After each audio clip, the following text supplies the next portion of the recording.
Saturday night, 11:47 p.m., Sunshine Coast Luxury Mall, Florida. Marcus Bell adjusts his security supervisor badge and surveys the empty corridors of one of America's most upscale shopping destinations. The massive complex stretches out before him like a fortress of retail wealth. Tiffany and Company, Cartier, Rolex boutiques, and dozens of other luxury retailers whose combined weekend inventory exceeds $14 million. As head of mall security, Marcus holds the keys to everything. Master access cards, alarm codes, camera controls, and most importantly, the trust of everyone who believes their fortunes are safe under his protection. But tonight, that trust is about to be shattered. In less than 6 hours, Marcus will walk out of this mall carrying the largest single theft in retail security history, proving that sometimes the fox doesn't need to break into the henhouse. Sometimes he's already been given the keys. Before we dive into this incredible story of betrayal, planning, and the ultimate abuse of trust, hit that subscribe button and drop your thoughts in the comments. How do you think someone could pull off the perfect inside job? The Sunshine Coast Luxury Mall represented everything that American consumer culture aspired to achieve. Sprawling across 2.4 million square feet of prime Florida real estate, the complex housed over 200 stores, ranging from mainstream retail chains to exclusive boutiques that catered to celebrities, professional athletes, and international business. Executives who demanded the finest luxury goods available. What made Sunshine Coast particularly attractive to both retailers and criminals was its unique security infrastructure. Unlike typical shopping centers where individual stores maintain their own security systems, Sunshine Coast operated a centralized vault complex that allowed participating retailers to store high-value inventory, weekend cash deposits, and precious merchandise in a shared facility protected by military-grade security systems. The vault complex occupied an entire underground level of the mall, accessed through restricted elevators that required multiple forms of authentication. Biometric scanners verified fingerprints and retinal patterns, while proximity cards and numerical codes provided additional layers of access control. The storage areas themselves were monitored by a sophisticated network of motion sensors, pressure plates, and high-definition cameras that recorded every movement within the facility. During peak retail periods like holiday weekends and luxury sale events, the vault complex could contain extraordinary concentrations of wealth. Jewelry stores would deposit rare gems and precious metals that were too valuable for overnight storage in individual shops. Fashion retailers would secure limited edition items worth hundreds of thousands of dollars. Most significantly, the complex served as a temporary holding facility for cash deposits that exceeded the capacity of individual store safes. Into this fortress of wealth and security came Marcus Bell, a man whose professional background and personal demeanor made him the ideal candidate to oversee the protection of millions of dollars in luxury merchandise. At 45, Marcus possessed exactly the kind of credentials that security-conscious retailers demanded. 12 years of military police service, including deployments in Iraq and Afghanistan, where he had protected high-value assets under combat conditions. After his military discharge, Marcus had spent 3 years working for a private security firm that specialized in protecting diplomatic facilities and corporate executives. His transition to retail security had been motivated by a desire for more stable employment and regular hours that would allow him to maintain relationships with his teenage children following his divorce. Marcus's rise through the ranks at Sunshine Coast had been steady and well-earned. He began as a patrol guard, demonstrating exceptional attention to detail and a thorough understanding of security protocols that impressed both management and fellow employees. His military bearing and professional competence quickly set him apart from typical mall security personnel, leading to promotions that eventually placed him in charge of the entire security operation. As head of mall security, Marcus wielded extraordinary authority over the facility's defensive systems. He scheduled guard rotations, maintained surveillance equipment, controlled access to restricted areas, and served as the primary liaison between mall management and law enforcement agencies. Most importantly, he possessed master access credentials that allowed him to enter any area of the complex at any time, ostensibly to respond to emergencies or conduct security inspections. The psychological transformation that would ultimately lead Marcus to betray the trust placed in him was gradual and carefully concealed from colleagues and supervisors. His divorce settlement had been financially devastating, requiring him to pay substantial alimony and child support that consumed most of his security supervisor's salary. His ex-wife had been awarded their family home, leaving Marcus with a modest apartment and mounting legal bills that threatened his financial stability. The catalyst for Marcus's criminal planning occurred during the previous year's holiday shopping season, when he had observed the extraordinary amounts of wealth that flowed through the mall's vault complex during peak retail periods.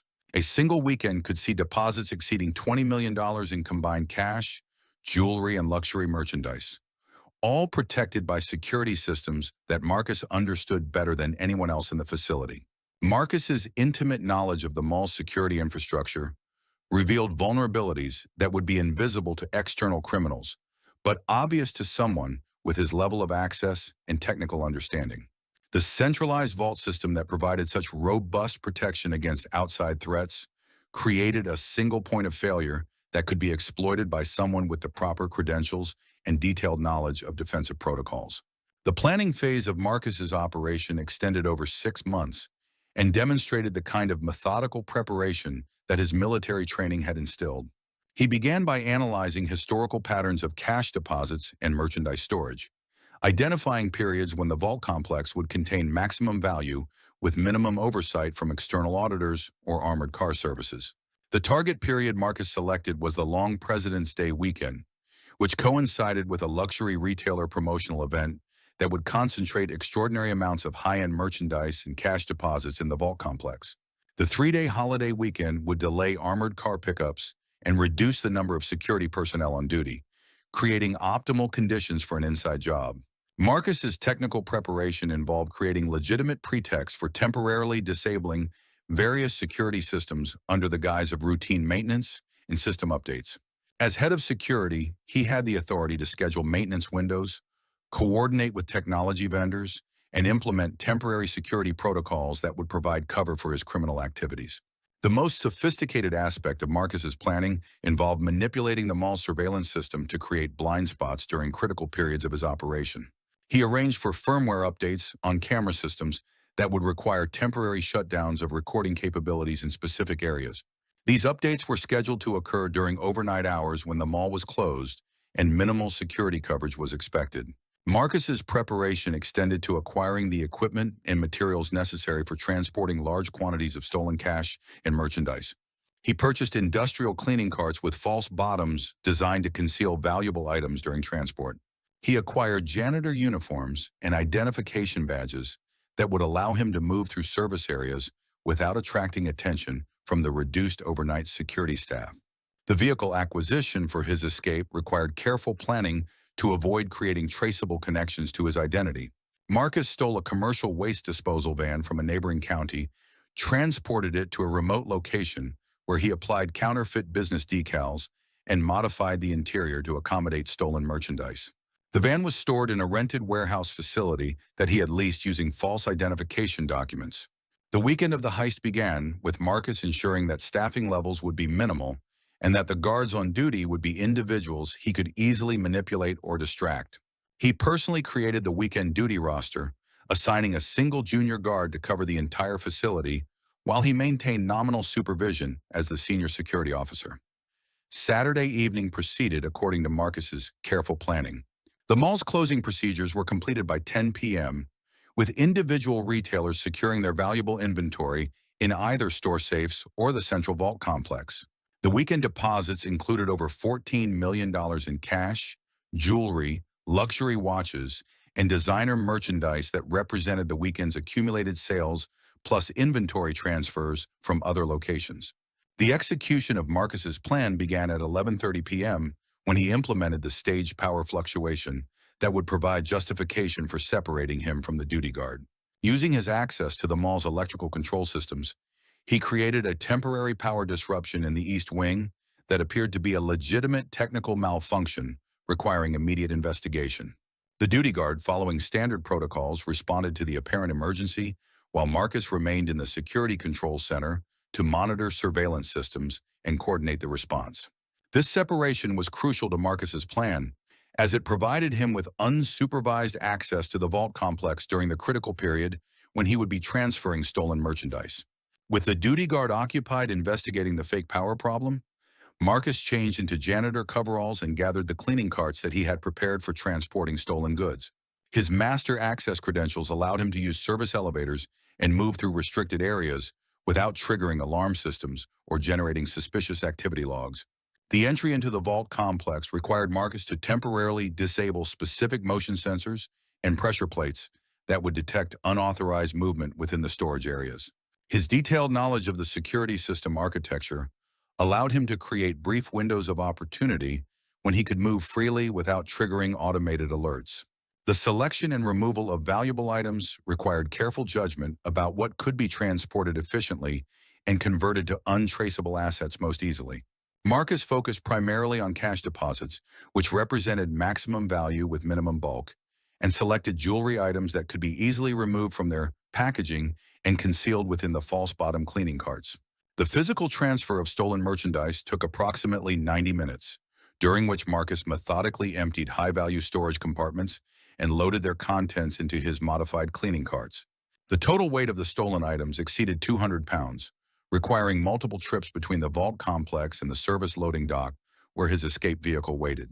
Marcus's exit from the mall was designed to appear as routine waste disposal activity that occurred during every overnight shift.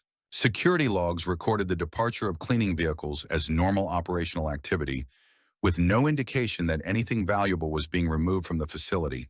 The waste disposal van that contained $14 million in stolen goods appeared to surveillance systems as just another service vehicle completing its scheduled rounds. The vehicle switch occurred at a predetermined location approximately 5 miles from the mall, where Marcus transferred the stolen merchandise to a personal vehicle and abandoned the waste disposal van in a remote industrial area. The timing of this switch was crucial, as it needed to occur before the van could be reported missing or connected to the theft through witness observations or traffic camera footage. Marcus's post-heist activities followed a carefully rehearsed plan designed to establish an alibi and delay discovery of the theft for as long as possible. He returned to his apartment and spent the remainder of the weekend engaging in normal activities that would be remembered by neighbors and security cameras, creating the appearance that he had been at home during the period when the crime occurred. The discovery of the theft began on Sunday morning when a cleaning crew member reported finding a master key fob in an unusual location within the mall.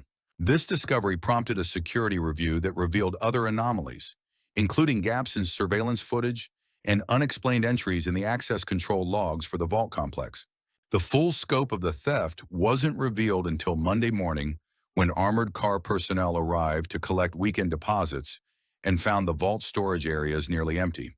The missing inventory included $8.3 million in cash deposits, $4.2 million in jewelry and luxury watches, and $1.5 million in designer merchandise and precious metals.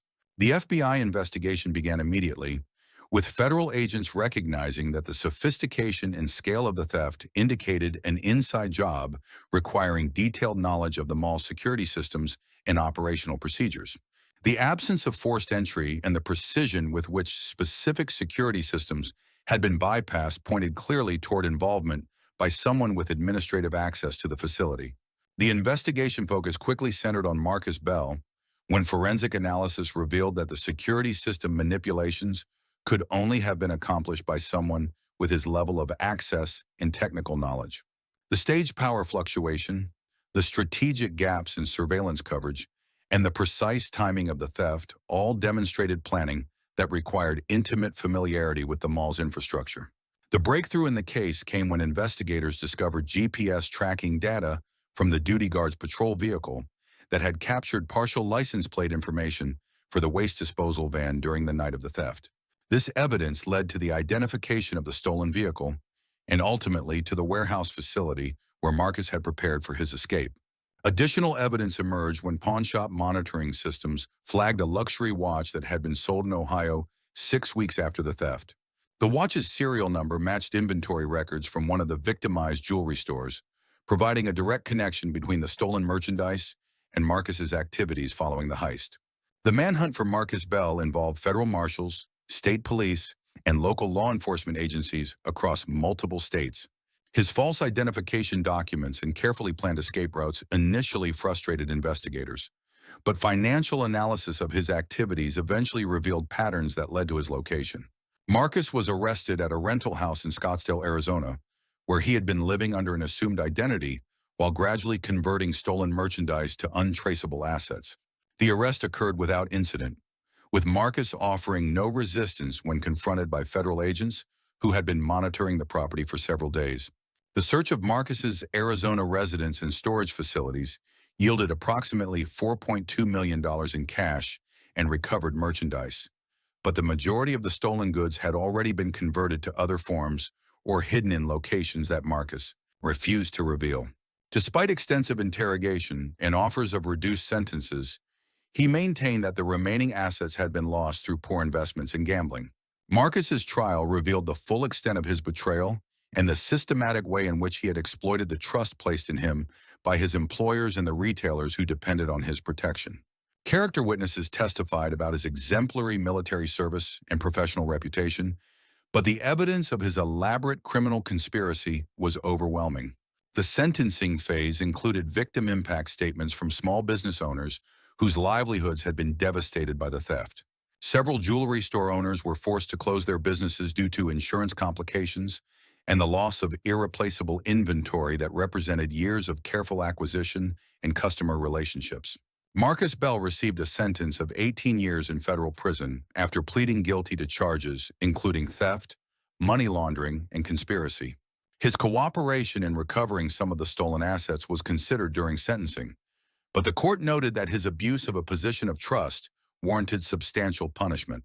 The case prompted significant changes in retail security protocols throughout the shopping center industry.